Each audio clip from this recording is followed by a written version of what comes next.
A waste of time and money. His words hung in our kitchen like a toxic cloud. 4 years of night classes, and what do you have to show for it, Mara? A piece of paper and the same job you had before.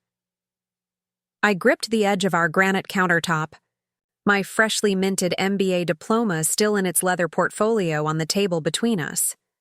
The celebration dinner I'd prepared, filet mignon, his favorite, cooled untouched on the plates. Before we jump back in, tell us where you're tuning in from. And if this story touches you, make sure you're subscribed, because tomorrow I've saved something extra special for you. It's not about having a different job right now, Carson. It's about positioning myself for advancement. The director already mentioned what? Some vague possibility of a promotion? In this economy? Carson snorted, taking another swig of the expensive whiskey I'd bought to celebrate. Meanwhile, we're $60,000 in debt for your little self-improvement project. I'm $60,000 in debt, I corrected quietly. I took the loans in my name, and I've been paying them while working full-time and taking classes. He waved his hand dismissively. Our finances are shared, Mara. Your debt is our debt. Your failure is our failure. Failure. The words sliced through me, sharp and precise. 4 years of working all day and studying all night. 4 years of declining invitations, of falling asleep over textbooks, of pushing myself beyond exhaustion, all to be dismissed as a failure by the person who was supposed to be my biggest supporter. I need some air, I said, pushing away from the counter. Our apartment suddenly felt suffocating, the walls closing in. Running away from the truth? Carson called after me as I grabbed my keys. How MBA of you? I didn't respond, didn't trust myself to speak. Just closed the door behind me, walked to the stairwell, and sat on the cold concrete steps. Failure. Was he right? Had I wasted 4 years chasing a credential that wouldn't make a difference? Director Morris had seemed genuinely impressed when I'd mentioned completing my MBA, had hinted at upcoming opportunities in the strategy division. But maybe that was just workplace pleasantries. Maybe I had been naive. My phone buzzed in my pocket. Carson, probably, already regretting his harsh words. He had a pattern. Push too far, apologize, promise to be more supportive, repeat. I'd built up a tolerance to the cycle over our 8 years of marriage, had learned to forgive quickly in the name of peace. But the text wasn't from Carson, it was from Director Morris. Mara, can you come to my office first thing Monday? Good news about that position we discussed. Confidential until then. I stared at the message, reading it 3 times to be sure I understood. The strategy director position. The one that had opened when Jameson announced his retirement. The one that came with a corner office, a team of analysts, and a salary nearly double what I was making now. The position Carson had laughed off as a pipe dream when I'd first mentioned applying for it 6 months ago. I stood up, a strange calm settling over me. I wouldn't tell him tonight. Let him stew in his certainty of my failure a little longer. Monday would come soon enough. Moving up to the executive floor, look at you, Mara.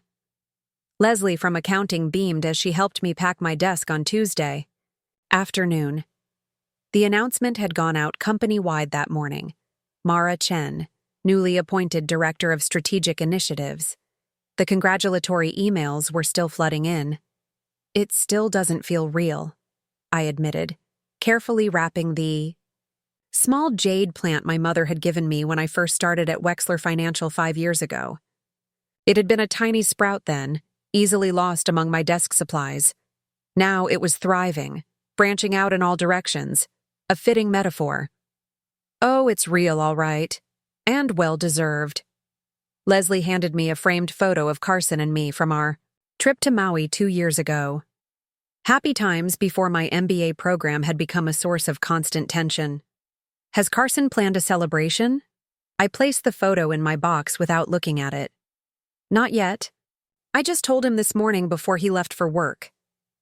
The truth was, Carson had barely reacted to my news. A distracted, "That's great, babe," as he scrolled through his phone at breakfast. No questions about the role, the salary, the responsibilities. No acknowledgement of his previous dismissal of the possibility. No apology for calling me a failure 3 days earlier. Just the same casual indifference he'd shown toward my professional life since I'd started the MBA program, as if my ambitions were a slightly tedious hobby he was forced to tolerate. "Well, you should celebrate," Leslie insisted. "This is huge, Mara. The youngest director in company history," Morris said, "and the first woman to head strategic initiatives." "We'll do something," I said vaguely, sealing the box. "But first, I need to get settled in my new office. Want to see it?" I deflected further questions about Carson as we rode the elevator to the executive floor. The truth was too complicated, too raw to share even with Leslie, who had become a friend as well as a colleague over the years. How could I explain that my husband seemed almost resentful of my success?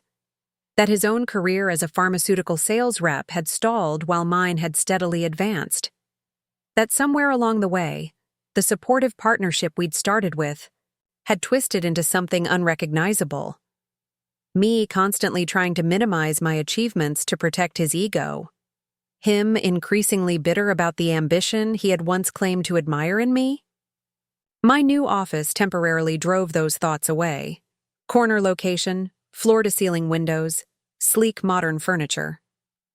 My name, Mara Chen, Director of Strategic Initiatives, already installed on the door and on a gleaming nameplate on the desk. "This is incredible," Leslie breathed, turning in a slow circle to take it all in. "You've officially made it, Mara." Had I? By what measure? Professional success had always been important to me, something I'd worked toward methodically since graduating college. But I'd also wanted a true partnership, a marriage where both people celebrated each other's victories and supported each other through setbacks. I placed my box on the desk, the framed photo of Carson and me visible on top.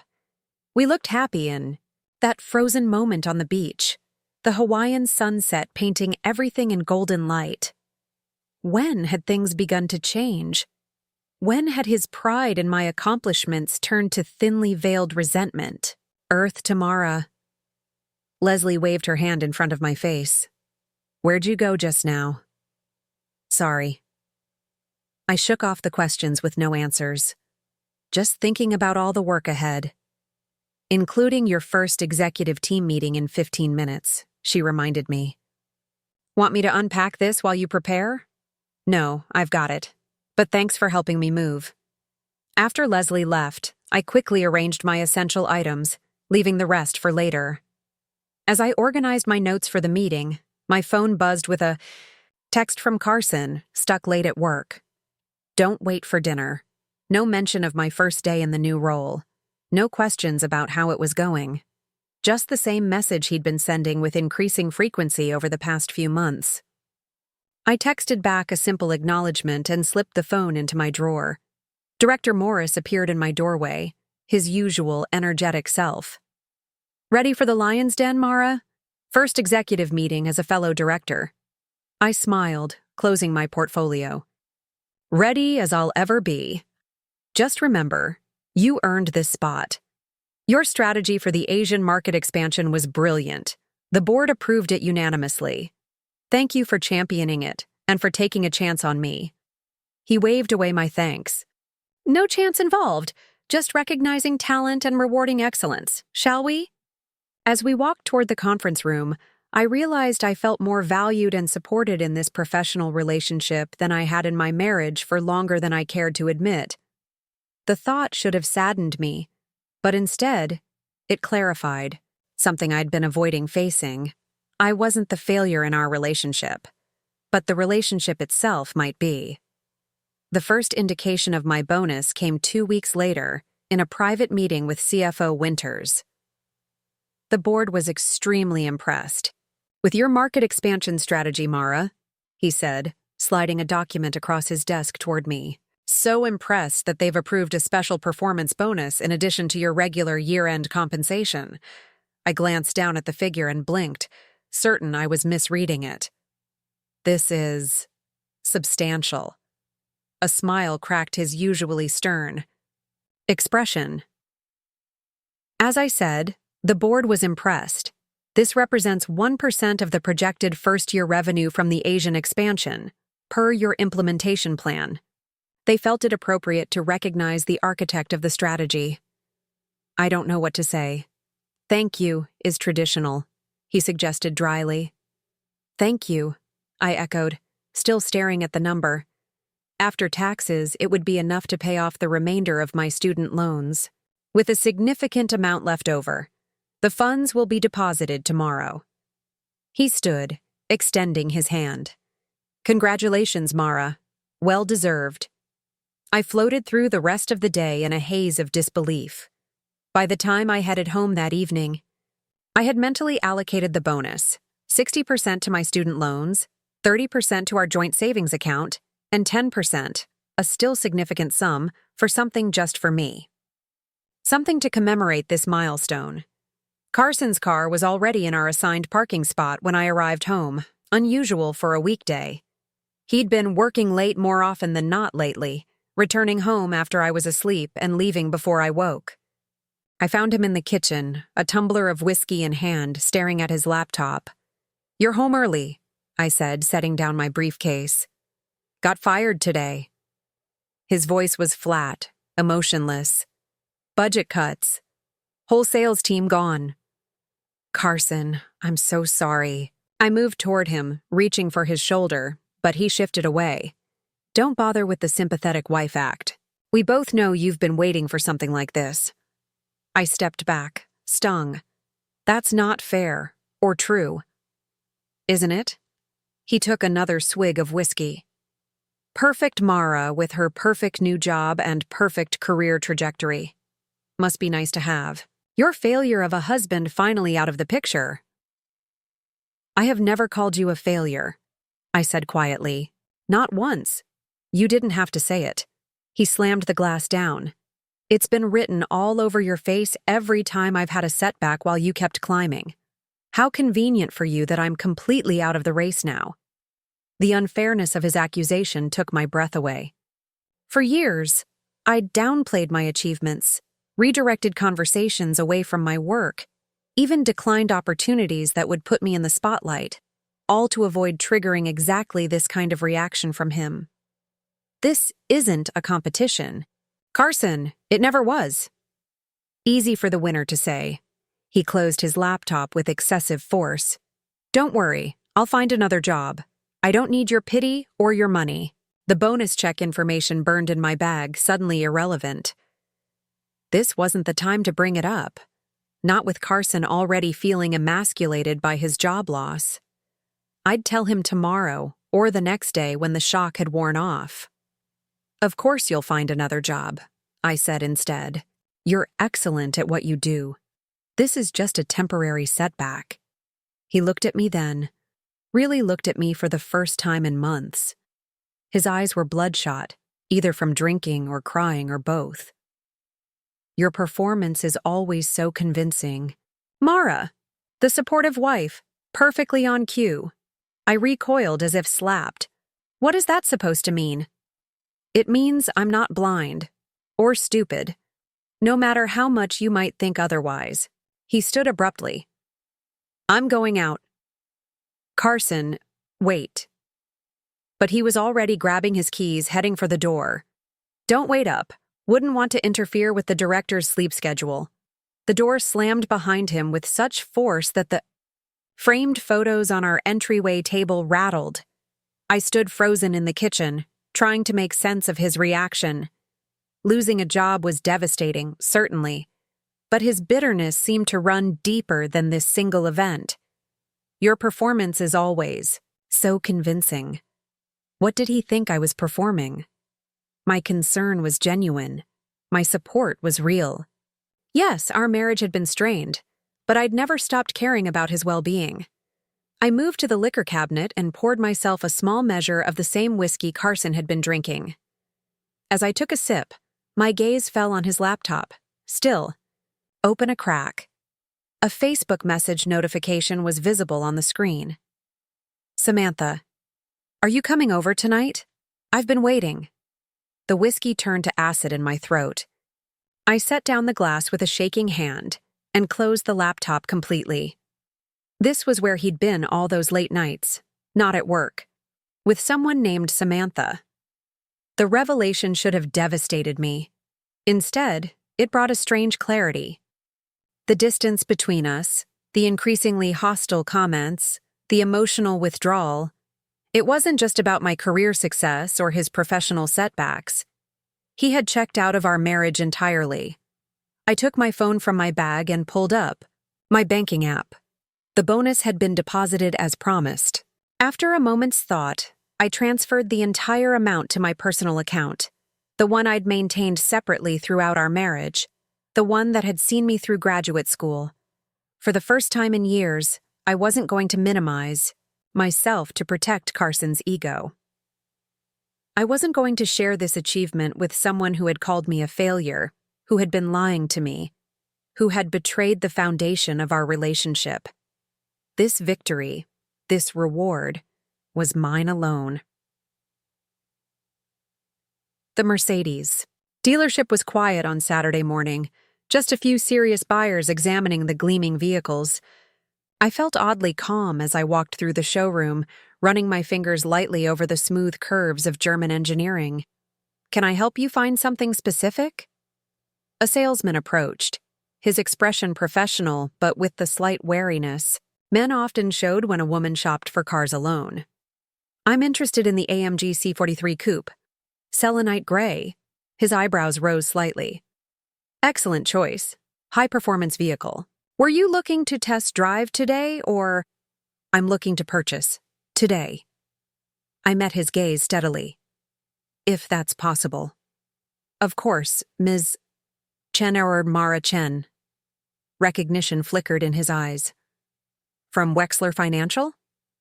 I read about your appointment as director. Congratulations. Thank you. I was getting better at accepting praise without deflection.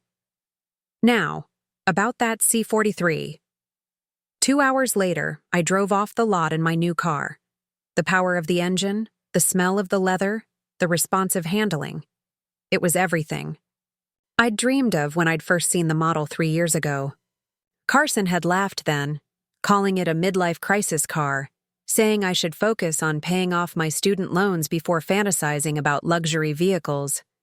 Now those loans were paid, and the car was mine. Purchased with my name alone on the title, with the money I'd earned through my failure of an MBA and the career advancement it had enabled. I took the long way home, enjoying the purr of the engine and the admiring glances from other drivers. For the first time in years, I wasn't thinking about Carson's reaction or how to minimize my enjoyment to spare his feelings. I was simply experiencing the pure pleasure of a reward justly earned. Carson's car wasn't in our spot when I pulled in. Still at Samantha's, most likely. I parked the Mercedes in the guest space and went upstairs to our apartment. The confrontation I expected didn't come that night or the next morning. Carson returned Sunday afternoon, offered a muttered apology for overreacting about his job loss, and retreated to his home office without noticing the distinct absence of my car in our assigned spot. On Monday morning, he emerged from the bedroom, as I was preparing to leave for work. My car won't start, he announced. Battery's completely dead. That's unfortunate. I continued gathering my things, neither offering my car nor mentioning the new Mercedes parked downstairs. I need to go to a job interview. He jingled his keys pointedly. In Westbrook, 30 minutes from here. I hope you make it on time. I picked up my briefcase. You might want to call a cab. His expression darkened. Seriously, Mara? You're not going to offer to drive me or let me use your car? I have an 8:30 meeting I can't miss. I moved toward the door. And my car isn't available. What does that even mean? It's parked downstairs, isn't it? My car is parked downstairs, yes. Not the Honda, I traded it in. Confusion replaced anger on his face. Traded it in? For what? When? For a Mercedes. Saturday. I opened the door. Good luck with your interview. A Mercedes? He followed me into the hallway, his voice rising. What the hell, Mara? You bought a car without even discussing it with me? The way you discuss things with me. I turned to face him. Like your late nights with Samantha? His face paled. I can explain that. I'm sure you can. But right now, I have a meeting to get to, and you have an interview. I continued toward the elevator. I suggest Uber. Their rates are reasonable. Wait. His voice had lost its edge, turned placating. Mara, be reasonable. I need a car for this interview. It's a good opportunity. Director of Regional Sales. They specifically sought me out after hearing about the layoffs. The elevator arrived with a soft chime. I stepped inside before responding. The keys are on the kitchen counter. Don't scratch it. As the doors closed on his stunned expression, a weight I hadn't realized I was carrying lifted from my shoulders. Not because I'd scored a point in whatever broken game our marriage had become, but because for the first time in years, I was acting in accordance with my own worth. The text came at 2:17 p.m. This car is insane. How did you afford it? I didn't respond. Let him wonder. Let him sit with the question. At 3:45, another message. Got the job. Taking your car to celebrate. Don't wait up. My car. As if his permission to use it had been a courtesy rather than a necessity. As if his driving it now was some kind of power move rather than a continuation of the dependence he so resented. I texted back a simple congratulations and returned to the quarterly projections I was reviewing. The future of my department, my vision, my strategy, was laid out in neat rows of figures. Growth trajectory, expanded influence, measurable success. Carson texted twice more that evening, once to ask which grade of premium fuel the car required, and once to inform me he was showing it to some friends at a bar downtown. I responded only to the fuel question, then silenced my phone. When I arrived home, I poured a glass of wine and opened my laptop, navigating to a real estate website I'd bookmarked weeks ago. A sleek one-bedroom condo in the Riverfront district. Available immediately. Walking distance to Wexler Financial Headquarters. I submitted an application, using only my income and credit history, then closed the laptop and moved to the window. From our 12th floor apartment, I could just make out the glittering lights of the Riverfront district in the distance. My potential future, separate from the increasingly toxic present I was living in. Carson didn't come home that night, or the next morning. The Mercedes was in the guest parking spot when I left for work, the keys on the kitchen counter beside an empty whiskey glass. I took them without leaving a note. At lunch, my real estate agent called. The application had been approved. I could sign the lease and move in as early as next week. Is that a yes? She prompted when I remained silent on the line. I watched Carson's text appear on my phone. Using your car again today. Interview got pushed to round 2. Yes, I told the agent. I'll take it. That evening, I began sorting through my belongings, separating what I would take to the new condo from what could be left behind or discarded. 8 years of marriage reduced to categorized piles on our bedroom floor. Carson found me there when he finally returned, the scent of unfamiliar perfume, clinging to his clothes. What's all this? He asked, gesturing to the organized chaos. Packing. I continued folding a sweater, not looking up. I'm moving out next week. He laughed, the sound hollow and forced. Right, very funny, Mara. Riverfront Towers. 1 bedroom. 10th floor, Riverview. I placed the sweater in a box marked Take and reached for another. Lease starts Monday. The laughter died. You can't be serious. Completely serious. I finally looked up at him. This isn't working, Carson. Hasn't been for a long time. So you're just leaving? Just like that? His voice rose. After 8 years of marriage? After finding out my husband has been cheating? On me? After being called a failure for bettering myself?